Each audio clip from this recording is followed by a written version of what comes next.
Hello students, how are you all? Sir, I am fine. चलिए बहुत अच्छी बात है. Very good. So in this live session we are going to study the science subject, and already we have been started our first chapter, that is the nutrition in plants. In this chapter till date we have learned that what is the nutrition and how many modes of nutritions are there. In this way also we have studied about that what kind of nutrition, what kind of mode of nutrition plants are following. तो plants कौन से mode को follow करते हैं, कौन से mode of nutrition को follow करते हैं? Autotrophs, self nourishments. Plants are the only organism that can prepare their food by themselves. ये हम लोगों ने पढ़ा है ना. उसी बीच में हम लोगों ने ये जाना कि प्लांट्स आखिर अपना भोजन स्वयं बनाते हैं, तो कैसे बनाते हैं. प्लांट्स जो है अपना भोजन फोटोसिंथेसिस के थ्रू बनाते हैं. और फोटोसिंथेसिस के लिए जरूरतें क्या क्या है, कौन कौन से कंपोनेंट की जरूरत होती है, जानना जरूरी होता है. बेटा किसी के यहाँ से आवाज आ रही बराबर, प्लीज आप म्यूट कर लें. मुझे आवाज नहीं चाहिए, कोमल या जो भी है प्लीज. आपके यहाँ से अगर अगल बगल में कोई बात कर रहा है तो प्लीज आप अपने आप को म्यूट कर लें. Please, I don't want this kind of interruption during the session. तो बेटा हम लोगों ने बात कर रहे थे कि plants are the only organisms that can prepare their food by a process called photosynthesis. जब plants भोजन अपना स्वयं बनाते हैं, the process of preparing the food by the plant is called the photosynthesis. And what the components are required for the photosynthesis, इसके बारे में भी हम लोगों ने पढ़ा. उसके बाद हम लोगों ने क्या शुरू किया, other modes of nutrition in plants. इस फोटोसिंथेसिस प्रोसेस के अलावा there are other plants, they are not having the chlorophyll that is required for the photosynthesis. जब फोटोसिंथेसिस के लिए जो क्लोरोफिल रिक्वायर्ड है वो कई सारे प्लांट्स में नहीं पाए जाते हैं. तो वो प्लांट्स अपना भोजन कैसे बनाते हैं, वो किस तरह के प्लांट्स कहलाते हैं, ये सब हमने पढ़ा. इस टॉपिक के दौरान, इस हेडिंग के दौरान हम लोगों ने क्या पढ़ा कि we learned about the parasites plants, we learned about the insectivorous plants, and today we are going to learn about today we are going to learn about saprotrophs plants. इसकी हिंदी होती है मृतजीवी plants. So moving ahead, moving into your book. अभी यहाँ तक किसी को कुछ पूछना है बेटा तो अभी पूछ सकता है. यहाँ तक अगर किसी को कोई डाउट है, कोई भी कॉन्सेप्ट, कोई भी पर्टिकुलर चीजों के बारे में अगर थोड़ा सा कंफ्यूजन है तो आप लोग पूछ सकते हैं. और जो लोग नहीं पूछ रहे हैं उनके लिए भी एक ऑप्शन है, एक बातें कहनी है. जब भी आप लोग को लगे कि कहीं कंफ्यूज हो रहे हैं, कहीं प्रॉब्लम हो रही है, कहीं कुछ भूल रहे हैं, तो व्हाट यू कैन डू, जो ये वीडियो है, जो लाइव सेशन की रिकॉर्डिंग है, जो ये आपका पैराग्राफ एक्सप्लेनेशन है, ये तो यूट्यूब पे हमेशा के लिए सेव रहती है ना. तो आप वहां से आप इसको देख सकते हैं, कभी भी देख सकते हैं. जो पहला लेक्चर था जब हमने शुरू किया था फोटोसिंथेसिस के बारे में, मान लीजिए कंफ्यूजन किसी को हो रहा है, तो anybody can access that live class. YouTube में जाइए, आपकी प्लेलिस्ट बनी है क्लास 7th की. क्लास 7th की जितनी भी लाइव क्लास है वो उसी 7th क्लास की प्लेलिस्ट के अंदर है. क्लास 6 वाले बच्चों की 6 के प्लेलिस्ट के अंदर है. हर क्लास का अलग अलग फोल्डर बना दिया गया है, अलग अलग प्लेलिस्ट बना दिया गया है. तो आप उस प्लेलिस्ट के अंदर आप ये जान सकते हैं, आप अपने जो पुराने टॉपिक्स हैं उसको भी आप रिवाइज कर सकते हैं. ठीक है, यहाँ तक किसी को कोई डाउट बेटा, किसी को कुछ पूछना, यस या नो?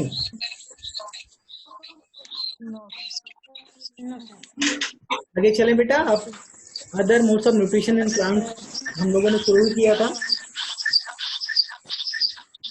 इसमें हम लोगों को आज पढ़ना है सैप्रोट्रॉप्स. यहीं से तो पढ़ना है, इसके पहले हो चुका था ना, कंप्लीट हो चुका था ना. Yes, sir. यहाँ तक किसी को कोई डाउट? प्रशांत, प्राची, अभिषेक, मुस्कान, उत्कर्ष, किसी को कोई प्रॉब्लम? सैप्रोट्रॉप्स क्या होते हैं एक बार मैं वैसे ओवरव्यू दे देता हूँ बेटा. ये जैसा कि नाम से मतलब क्लियर हो रहा है, सैप्रो मीन्स सड़ा गला हुआ. सैप्रो मीन्स अगर आप गूगल में सर्च करेंगे you will be finding that कि सड़ा गला या खराब हुआ या नष्ट हुआ पदार्थ या कोई मृत जीवी है. ट्रॉप्स में नरिशमेंट ऑलरेडी बताया गया था. इन सड़े गले हुए चीजों से मिलकर जो नरिशमेंट होता है, सड़े गले हुए चीजों पदार्थों पोषकों द्वारा इसका नरिशमेंट होता है। तो पोषण की ऐसी विधि जहाँ पे सड़े गले हुए चीजों से पोषक पदार्थ प्राप्त होते हैं और उसका पोषण जो भी प्लांट्स या जो भी करते हैं वो आपका सैप्रोट्रॉप्स कहलाते हैं। जो भी प्लांट्स इस विधि द्वारा अपने पोषक को प्राप्त करते हैं, अपने भोजन को प्राप्त करते हैं। अब ऐसे प्लांट्स के पास क्लोरोफिल नहीं होता है, तो क्लोरोफिल नहीं होता तो that means they are not able, they also don't be having the photosynthesis process। किसके यहाँ से आवाज आने लगी? अपने आप को प्लीज आप लोग करना है इस समय पे। इस तरीके से अगर होता है तो मुश्किलें होती हैं। चलिए ठीक है। तो ऐसे बात में ऐसे सैप्रोट्रॉप्स प्लांट्स में वो क्लोरोफिल नहीं पाया जाता, तो दैट मींस कि फोटोसिंथेसिस प्रोसेस भी नहीं पॉसिबल है। अब फोटोसिंथेसिस प्रोसेस नहीं फॉलो तो फिर इस तरह के प्लांट्स, इस तरह के जो जीव हैं, तो हमने पढ़ा है ना, saprotrophs is also an organism. Saprotrophs is also an organism और इनको भी भोजन की आवश्यकता होती है। तो जब इनको भोजन की आवश्यकता होती है तो फिर ये अपना भोजन कैसे प्राप्त करते हैं, कहाँ से प्राप्त करते हैं, ये सारी चीजें हम लोग इस हेडिंग के अंदर पढ़ेंगे। तो इसको पढ़ने का प्रयास करते हैं यहाँ से। You might have seen packet of mushrooms sold in the vegetable market. You might have seen packets of mushrooms sold in the vegetable market. आप लोगों ने सब्जी मंडी में मशरूम्स के पैकेट बिकते हुए देखे होंगे। आई होप कि हम लोग के घरों में भी आते हुए, हमारे कभी कभी हमारे घरों में भी आता है, आप लोगों को भी घरों में आता होगा। इसकी सब्जी बनती है। तो आई होप कि most of all of you are aware with the mushroom. Mushroom क्या है, क्या यूज है, आप लोगों को अवेयर है। शायद ये नहीं पता कि ये तो पता, थोड़ा बहुत कई लोगों को ये भी पता हो कि कैसे ये होता है, कहाँ पाया जाता है, कैसे ये पैदा होते हैं, लेकिन शायद एक कुछ ही लोगों को पता हो कि ये एक तरीके से फंगस होते हैं, फंजाई जिसको बोलते हैं, फंगाई। तो फंजाई क्या है, फंगाई क्या है? एक तरीके से ये भी जीवाणु हैं। जीवाणु इन द सेंस एक तरीके से ये भी ऑर्गेनिज्म है, जीव हैं, ये भी लिविंग ऑर्गेनिज्म है एक तरीके से। तो लिविंग ऑर्गेनिज्म है, then how they are getting their foods और from where they are getting their foods. और इसमें फोटोसिंथेसिस प्रोसेस पाया नहीं जाता, क्लोरोफिल होता नहीं। तो यही सारी चीजें पढ़ेंगे। वही कहा गया, you might have seen packets of mushroom sold in the vegetable market. आप लोगों ने सब्जी मंडी में बिकते हुए मशरूम्स के पैकेट्स को देखे होंगे। You may have also seen fluffy umbrella-like patches growing in moist soil or on rotting during the rainy season. आपने शायद वर्षा के दिनों में, आकृति प्लीज एक जगह बैठ जाइए, मुझे डिस्टर्ब मत करिए। You may have also seen fluffy umbrella-like patches growing in moist soils or on rotting wood during the rainy season.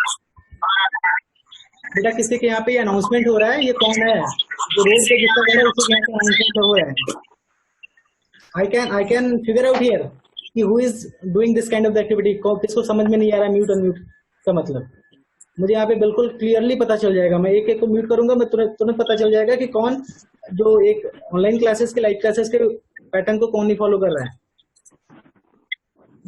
मैं किसी को म्यूट नहीं कर रहा हूँ so that I can ask, आप लोगों की भी बातें मैं सुन सकूं।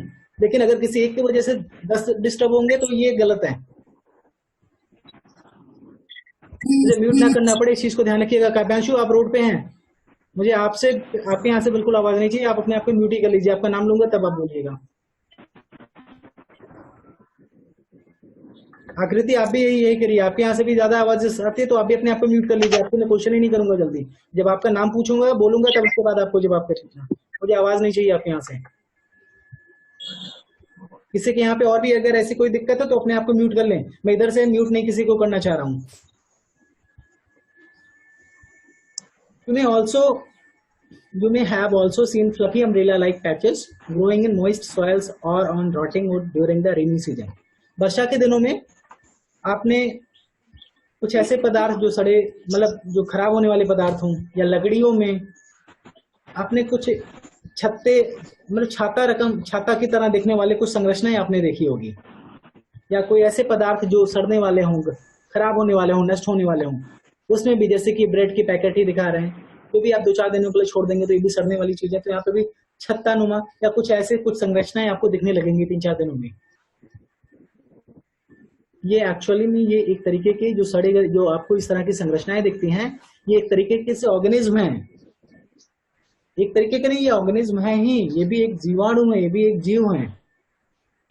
और अगर ये जीव हैं तो ये अपना भोजन कैसे प्राप्त करते हैं, कहां से प्राप्त करते हैं, we have to study in this paragraph. वही लिखा है, let us find out what type of nutritions they need to survive and from where they get them.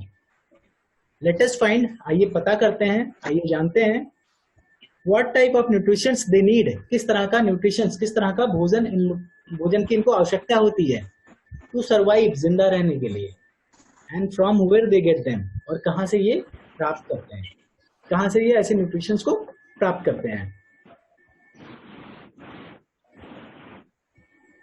आप यहाँ पे देखेंगे, फिर इसके बाद नीचे पैकेट ऑफ मशरूम्स के पैकेट की फोटो पिक्चर्स दिखाई हैं। मशरूम्स तो सभी लोगों ने देखा होगा बेटा, मशरूम आप सभी ने देखा है ना? Yes, sir.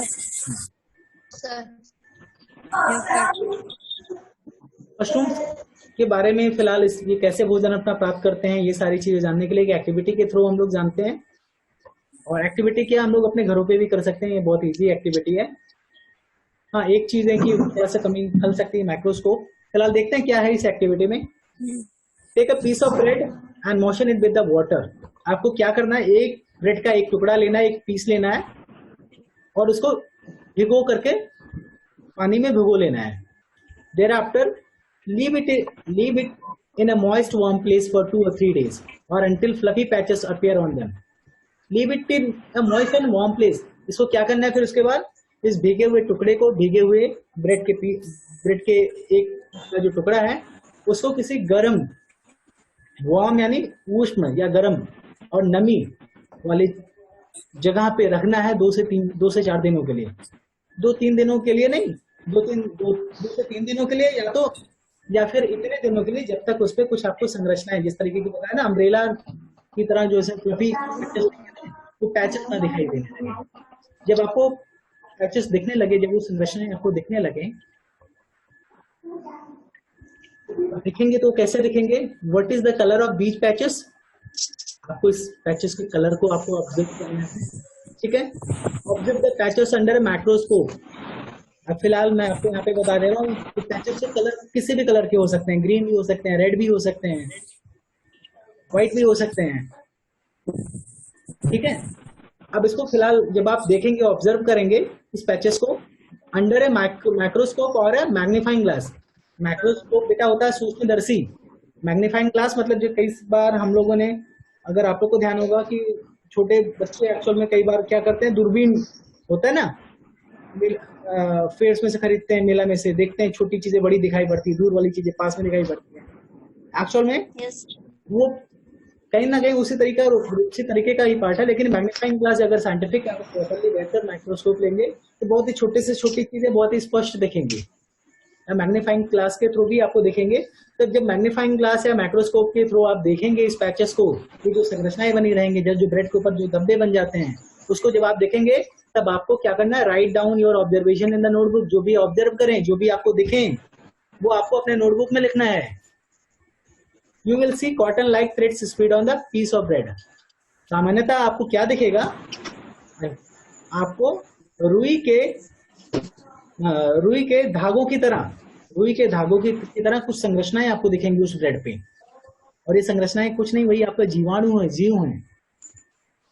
तो इसी ये जीव भोजन कैसे प्राप्त करते हैं, कैसे ये आखिर आ गए, आखिर एक ब्रेड के टुकड़े पे, मतलब ऐसे स्थानों पे बैठ करके इनका मतलब ये कैसे कहां से आ गए, और अगर आ गए तो अब इनका भोजन कैसे क्या होगा, ठीक है। These organisms are called fungi. ऐसे ऑर्गेनिज्म, ऐसे जीवाणु क्या कहलाते हैं, फंगाई कहलाते हैं। हिंदी में फंजाई, फंगाई, फंगस, कई सारे नामों से जाना जाता है। They have a different mode of nutrition. ये पोषण का भिन्न विधि अपनाते हैं।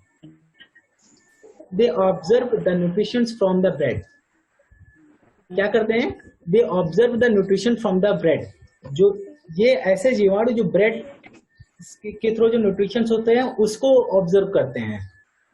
This mode of nutrition in which organism take in the nutrition from dead and decaying matter is called the saprotrophic nutrition. लेकिन उस ब्रेड से किस तरीके से ये न्यूट्रिशन प्राप्त करते हैं, ऐसे ही नहीं ब्रेड को ऐसे नहीं खाया जाता है जैसे हम लोग एज ए न्यूट्रिशन ब्रेड को लेते हैं।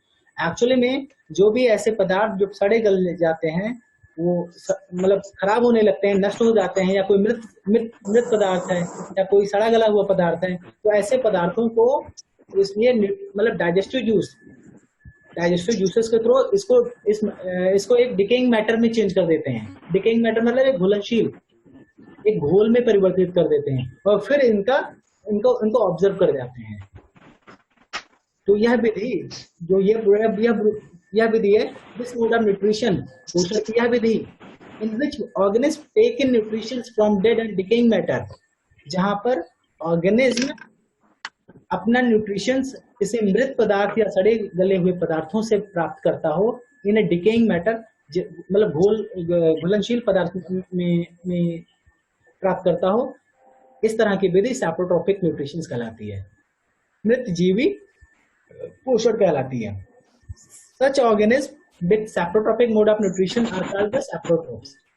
Such organisms with saprotropic mode of nutrition are called the saprotrophs. ऐसे saprotropic mode of nutrition को फॉलो करने वाले ऑर्गेनिज्म को saprotrophs कहते हैं। तो आई होप कि saprotrophs किससे कहते हैं ये क्लियर हो गया, समझ में आया बेटा इतना? Yes, sir. इतना समझ में आया? Yes, sir. सैप्रोट्रोप्स किसे कहते हैं? सैप्रोट्रोप्स किसे कहते हैं एक बार मैं फिर से यहाँ पे क्लियर कर देना चाह रहा हूँ। सैप्रोट्रोप्स ऐसे ऑर्गेनिज्म होते हैं जो कि अपना न्यूट्रिशंस किससे प्राप्त करते हैं, डेड एंड डिकेइंग मैटर, मृत या नष्ट हुए पदार्थों सड़े गले हुए पदार्थों से अपना भोजन प्राप्त करते हैं। ऐसे ऑर्गेनिज्म सैप्रोट्रोप्स कहलाते हैं। ठीक है, इतना समझ में आ गया? Yes, sir. Fungi also grow on pickles, leather, pork, and other articles that are left hot and humid weather for long time. तो फंगाई है, ये पिकल्स में भी हो सकते हैं, पिकल्स में भी बढ़ते हैं, लेदर यानी चमड़े में भी हो सकते हैं, कपड़े में भी हो सकते हैं, and other article that are left in hot and humid weather, और अदर सामानों में भी उपस्थित होते हैं अगर वो लंबे समय के लिए किसी कहीं उष्ण यानी गर्म और नमी वाले जगह पे रख दिया जाए। During the rainy season they spoil many things, वर्षा के दिनों में ये कई सारी चीजों को नष्ट कर देते हैं, खराब कर देते हैं। Ask your parents about the menace of fungi in your house. Menace means क्या होता है बेटा? डेंजर, खतरा।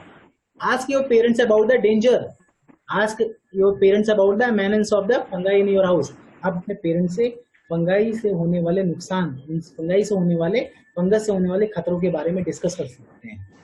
बेटा फंगस मतलब वही जो कई बार हम लोग कुछ सामान कई 4-6 महीने के लिए कहीं पे रख दिए, अलमारी में रख दिए या कहीं ऐसे जगह पे रख दीजिए, खुले शूज वगैरह 4-6 महीने या साल भर से पड़ा हुआ है कहीं पे, आपने नहीं पहना, तो पता लगा वो उसमें मतलब जो भी क्या बोल सकते हैं नमी वाला जहाँ पे भी मॉइस्चराइजेशन हुआ, नमी या गर्मी उसको हुआ, तुरंत वहां पे कहीं ना कहीं फंगाई लग जाते हैं, उसमें छत्तेदार जाला टाइप के, वही आपके फंगस होते हैं, एक तरीके से वो जीवाणु होते हैं। वो कैसे पैदा हो जाते हैं अब ये बात होती है। अब ये फंगाइस क्या है ये पता चल गया, कैसे उनको न्यूट्रिशन मिलता है ये पता चल गया, लेकिन ये आते कैसे हैं? ये मतलब जब हमने रखा कोई पदार्थ तो उसमें फंगस तो हमने रखा नहीं था, लेकिन फिर उसमें 4-6 महीने बाद इसमें फंगस कहाँ जाते हैं, कैसे आ जाते हैं, ये जानना है ना? इसको जानते हैं। The fungal spores are generally present in the air. The fungal spores में होता है बीजाणु। The fungal spores are generally present in the air. जो फंगाई के जो बीजाणु होते हैं वो जनरली सामान्यतः वातावरण में, हवा में उपस्थित होते हैं, हमारे आसपास हवा में, वातावरण में उपस्थित होते हैं। When they land on, कहाँ पे लैंड करते हैं देखते हैं। When they land on wet and warm things, they germinate and grow. जब वो कहीं नमी और गर्म वाली जगहों पे लैंड करते हैं किसी पदार्थ पे, कहीं उष्ण एवं नमी वाली जगह पे ऐसे पदार्थ कोई रखे हैं, उस पदार्थ पे अगर लैंड करते हैं, उस पदार्थ पे बैठते हैं, तो जर्मिनेट मतलब अंकुरित होना, यानी उनका पैदा होना। तो वो जर्मिनेट तो इनका अंकुरण होता है और इनकी वृद्धि होती है। तो नमी या ऐसी जगह पे अगर हम लोग अपना कोई सामान रख दे रहे हैं जहाँ पे नमी और वेट एंड वार्म प्लेसेस है, तो अगर हम कोई ऐसा पदार्थ रख देते हैं तो वहां पे ऑटोमेटिकली हवा में उपस्थित जो बीजाणु है, ये ऑटोमेटिकली जब उस पर लैंड करेंगे तो इसमें उनका अंकुरण होगा और धीमे धीमे वो उनकी वृद्धि हो जाएगी। इतना समझ में आया? Yes, sir. Yes, sir. Now can you figure out, क्या आप ये फिगर आउट कर सकते हैं, क्या आप ये पता लगा सकते हैं how we can protect our things from getting spoiled? हम अपनी चीजों की सुरक्षा कैसे कर सकते हैं खराब होने से? हम अपनी चीजों की सुरक्षा खराब होने से कैसे कर सकते हैं? कोई बता सकता है इन फंगस से सुरक्षित रखने के लिए हम अपनी चीजों को कैसे बचा सकते हैं? कोई ट्राई करे? हाँ बेटा श्रेया आप बोलिए हाईलाइन पे।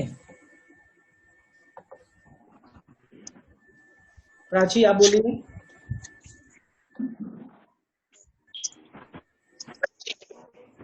मुस्कान बेटा आप बोलिए।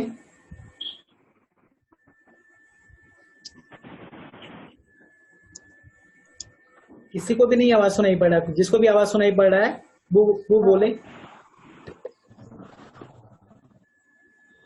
कोई गलत सही थोड़ा सा ट्राई करे, आप अपने सामानों की सुरक्षा कैसे कर सकते हैं फंगस से बचाने के लिए? अरे उसमें नमी ना लगे, गर्मी ना हो, या फिर उसको 4-6 महीना के लिए छोड़ मत दो, साफ सफाई करते रहो, यही सब तो है। हाँ बोलो, हाँ बेटा बोलिए। उसको फ्रीज में कर सकते हैं। किस में रख के? और उसको फ्रीज में कर सकते हैं। फ्रिज में रख दोगे? शूज अपना फ्रिज में रखोगे?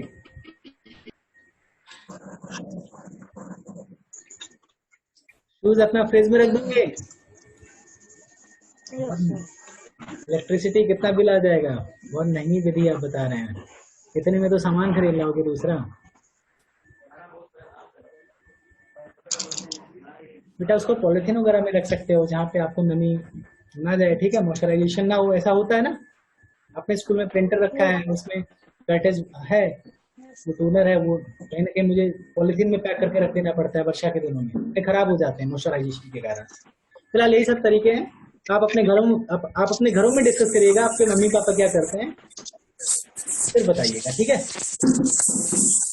आते हैं, चलते हैं आगे। Some organisms live together and share both shelter and nutrition.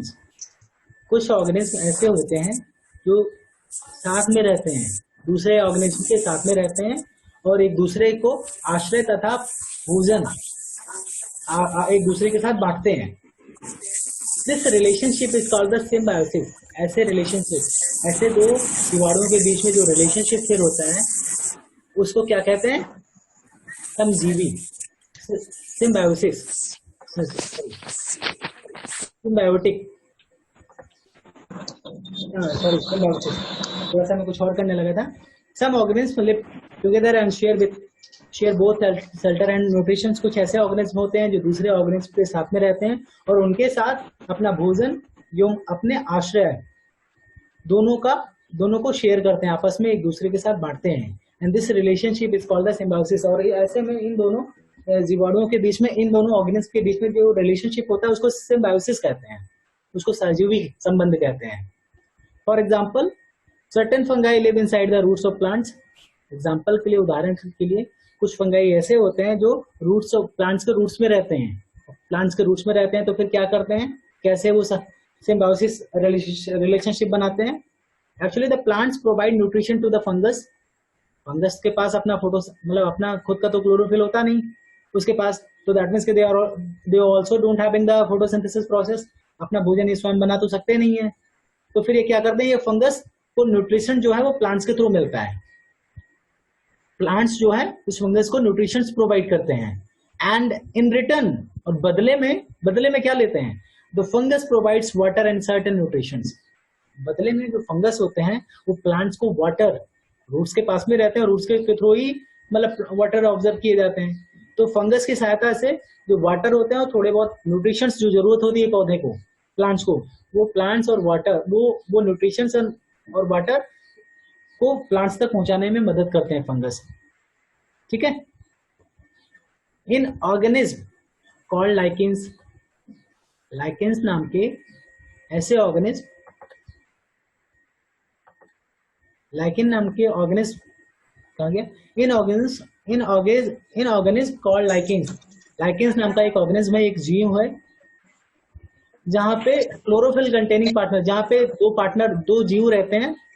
एक है शैवाल एल्गा, जिसके अंदर क्लोरोफिल पाया जाता है, वो ग्रीन कलर के होते हैं, वो फोटोसिंथेसिस प्रोसेस को उनमें होता है, यानी वो अपना भोजन स्वयं बना सकते हैं। और दूसरा जो लिविंग ऑर्गेनिज्म साथ में रहता है वो फंगस, फंगस के पास अपना क्लोरोफिल नहीं होता, वो फोटोसिंथेसिस प्रोसेस नहीं होता, वो अपना भोजन स्वयं नहीं बना पाते, वो दोनों साथ में रहते हैं। किसमें? लाइकेंस नामक ऑर्गेनिज्म में एल्गा एंड फंगस दोनों साथ में रहते हैं और एक दूसरे के साथ अपना आश्रय और अपने भोजन को बांटते भी हैं, शेयर भी करते हैं एक दूसरे के साथ। The fungus provide shelter water and minerals to the alga. जो फंगस क्या करता है? एल्गा को कहीं ना कहीं शेल्टर, आश्रय देता है, वाटर प्रोवाइड्स कराता है सॉइल के थ्रू, एंड मिनरल्स, जो उसको पोषक तत्व की जरूरत है फॉर द फोटोसिंथेसिस, जो भी कंपोनेंट्स ऑफ जरूरत है वो प्रोवाइड कराता है एल्गा को। और फिर जिससे एल्गा अपना फोटोसिंथेसिस प्रोसेस के थ्रू फूड अपना प्रिपेयर करता है और इन रिटर्न वो फूड क्या है? एल्गा को भी देता है। एल्गा अपना भोजन तो नहीं बना पाता, लेकिन वो जो आवश्यक न्यूट्रिशंस हैं, आवश्यक मतलब वाटर है, वो एल्गा को देता है फंगस, और बदले में जो एल्गा है वो भोजन बना के फंगस को देता है। ठीक है। तो इस तरीके से दोनों एक दूसरे की मदद करते हैं, और इस बीच में इस तरीके से जो इन दोनों के बीच में एक संबंध स्थापित हुआ वो क्या कहलाएगा? कोई बता सकता है? सिम्बायोसिस। ठीक है। The alga prepares and provides food to the fungus। हाँ, वही बात है जो मैंने बोला।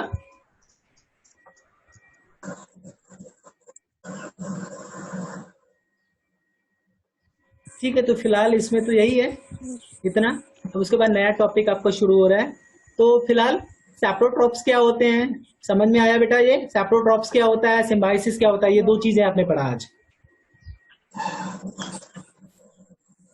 सैप्रोट्रॉप्स में किसी को कोई कंफ्यूजन किसी भी प्रकार का? क्यों बेटा, सभी लोग बोले यस या नो, कोई कंफ्यूजन है? सिम्बायोसिस क्या होता है ये समझ में आ गया? ये भी समझ में आ गया। अब आपका जो लास्ट टॉपिक बचा इस चैप्टर में यह है how nutritions are replenished in the soil. मृदा में पोषकों की पुनः प्राप्ति किस प्रकार होती है? मृदा में पोषकों की पुनः प्राप्ति किस प्रकार होती है? इतना बड़ा टॉपिक है ये, बहुत बड़ा नहीं है, कोशिश करते हैं खत्म करने की।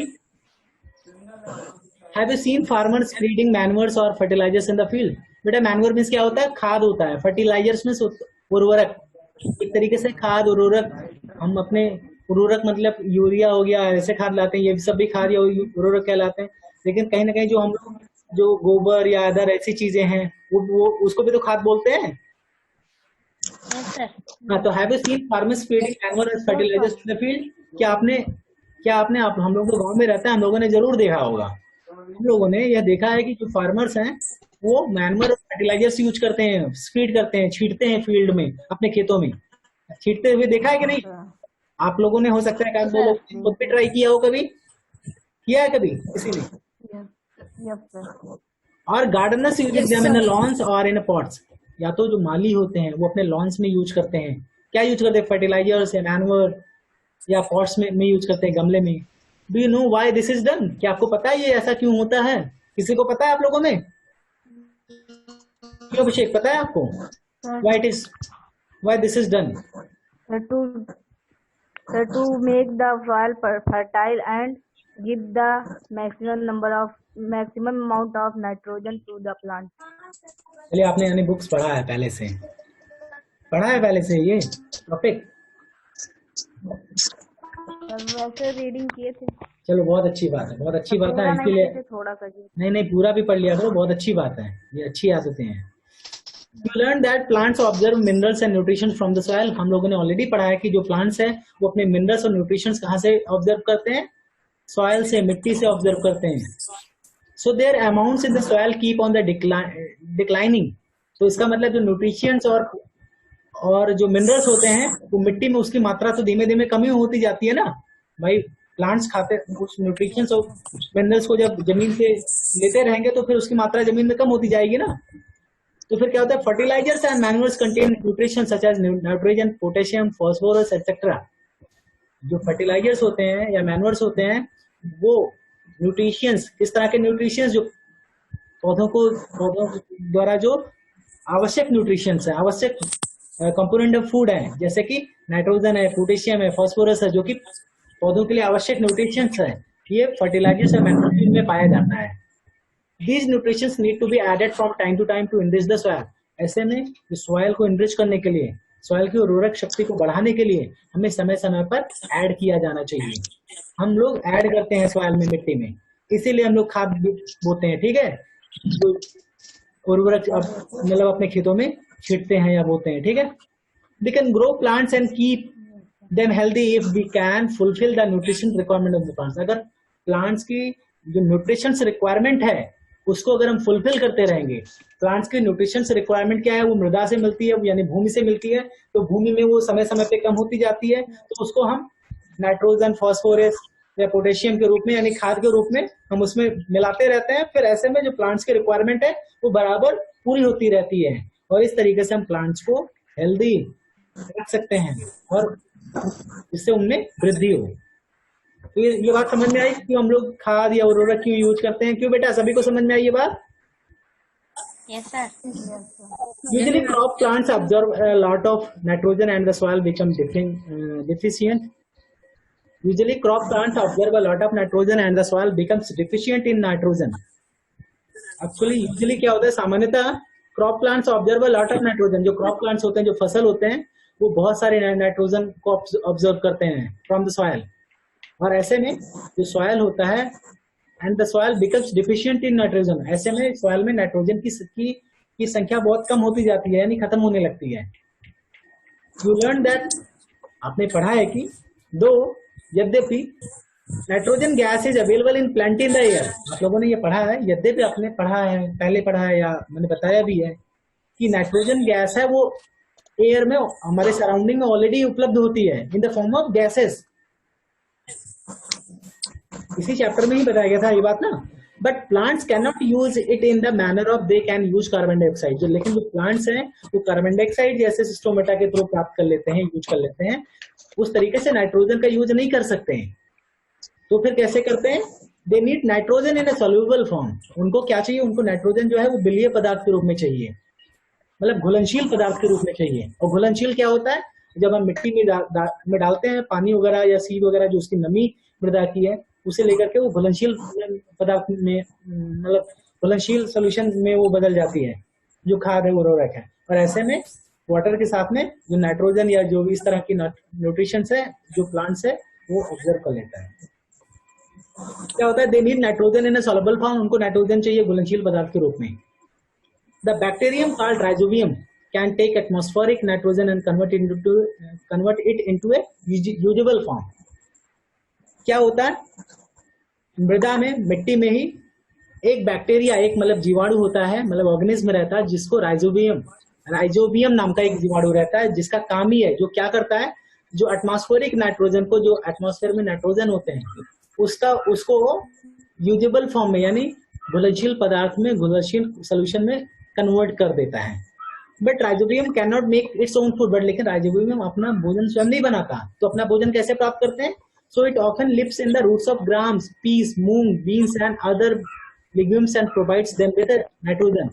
राइजोबियम अपना भोजन स्वयं नहीं बना सकता है, अतः ये अधिकतर फलीदार फसलों में, जैसे कि चना हो गया, पीस मटर हो गया, मूंग हो गया, बीन्स यानी सेम हो गया, या अन्य फलीदार फसलों में पाए जाते हैं, उनकी जड़ों में पाए जाते हैं। And provides them with nitrogen, और ऐसे फसलों को नाइट्रोजन की आवश्यकता बहुत ज्यादा की जरूरत होती है, तो इनको नाइट्रोजन प्रोवाइड करते हैं। And in return the plants provide food and shelter to the bacteria. और इस तरह के जो इस बैक्टीरिया राइजोबियम को इसको आश्रय और भोजन प्लांट्स प्रोवाइड करते हैं। ठीक है, दे दस हैव ए सिम्बायोटिक रिलेशनशिप, इस तरीके से यार एक सिम्बायोटिक रिलेशनशिप स्थापित करते हैं। बेटा one more thing, within 1 minute this session is going to be end up, ये सेशन एंड हो जाएगा। तो ऐसे में आप लोग फिर से सभी लोग फिर से रिज्वाइन करेंगे सेशन। ठीक है, बचा है 5-6 लाइन और बचा है, उसको भी मैं एक्सप्लेन कर दूंगा। फिर उसके बाद जो एक्सरसाइजेस है उसको हम लोग कल डिस्कस करेंगे। यूट्यूब पे फिलहाल सिर्फ यही एक पार्ट, तो हम लोग सभी लोग दोबारा रिज्वाइन करेंगे जैसे ही डिस्कनेक्ट होता है। फिलहाल मैं पढ़ाता हूँ। This association is a great significance for the farmers. जो ये एसोसिएशन है, जो ये संबंध है, फार्मर्स के लिए भी बहुत ही फायदेमंद है, बहुत ही बेहतरीन है। They can reduce the use of nitrogenous fertilisers where leguminous. ऐसे में फार्मर्स को क्या है, वो नाइट्रोजीनियस फर्टिलाइजर्स का यूज है वो कम कर सकते हैं। कैसे? वेयर लेग्निनियस